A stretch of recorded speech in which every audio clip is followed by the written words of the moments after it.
Aray, ay sorry po. Ne, okay ka lang ba? Nagkasugat ka ba? Wala naman po. Bakit ka mag-isa? Asan mga magulang mo? Alam mo ba ang delikado dito? Bumili lang po ng makakain namin. Ano ba pangalan mo?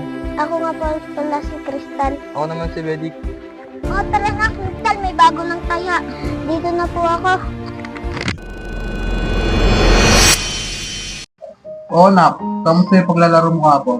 Masaya naman po tayo, may mga mababait po yung nakalaro namin. Nga po pala tayo, may nabunggo po ako kagahapong lalaki.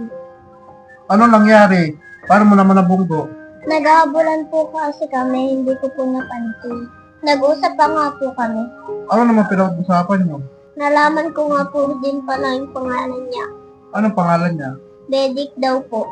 Tara na, Crystal, laro na tayo. Ano kaya yun? Yung pinakatakutan kong araw na kukuha niya sa akin.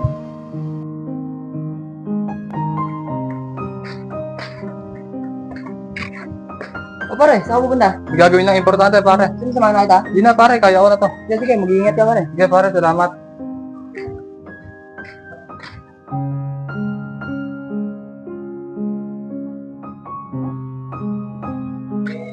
Oy, pre! Ikaw pala yan! Oy, pre. Kailangan pa balik. Nakaraang buwan lang, pre. Siya, dito tayo mag-isa pare. Pre, kaya ako dito. Gusto ko sana sa kunin. Ha? Ano pare? Umuli mo na sa garo-garo? Ano yun? Iiwan mo na siya? Tapos ano? Babalik ka kung kailan mo gusto kunin siya? Pare, tao pinag-uusapan natin dito. Hindi laruan. Babalik ka kung kailan mo gusto kunin siya. Pare, ako pa rin ang ama niya. Kahit balik-balik na rin ng mundo, ako pa rin ang tunay niyang ama. Andun na tayo, pero sino pa katatay sa kanya? Walang taong ka walang paramdam sa kanya na dapat ikaw ang kapiling na bata. Hindi ko ginusto yung nangyari sa akin, pare. Tinuri ko sa sarili kong anak. Hindi ko inayaan na maramdaman niya. Nang iniwan siya, ng tunay niyang ama para magpakasaya. Sa Maynila, para pang sarili niya. Pasensya ka na, pare. Sige pare, buta na natin pag-usapan. Punta ka na lang sa bahay. Sige, pare. Mauna na ako. Sige pare, mali na siya. O pre, basta pinandaan mo. Eto, nangyari. Nagkasok muli pa rin siya. O ano pinag-usapan nyo? Nalaban naman dyan? Hindi pa, pre. Pero pupunta ako sa kanila bukas, pare, para magkausap kami na maayos. O yun naman pala eh. Hindi may pagkakataon ko na para sabihin sa kanya.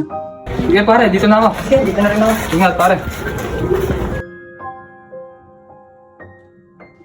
Ito na yung panahon para sabihin sa kanya kung sino ang tunay niyang ama.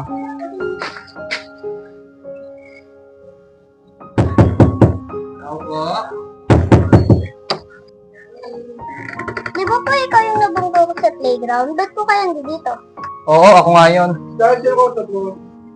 Ay pare, ikaw pala. Pasok ka. O pare, upo muna. Oo, pare.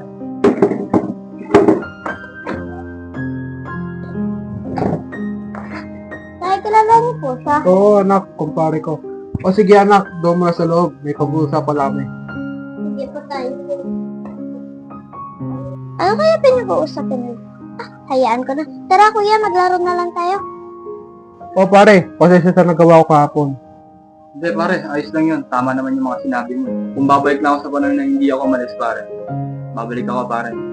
Eh, wala eh. Nangyari na. Hindi ko man na mabagay na pinagdaanan mo. Iintindi ko na lang pare. Pero may isip na siya. Akala ko hindi ka na babalik.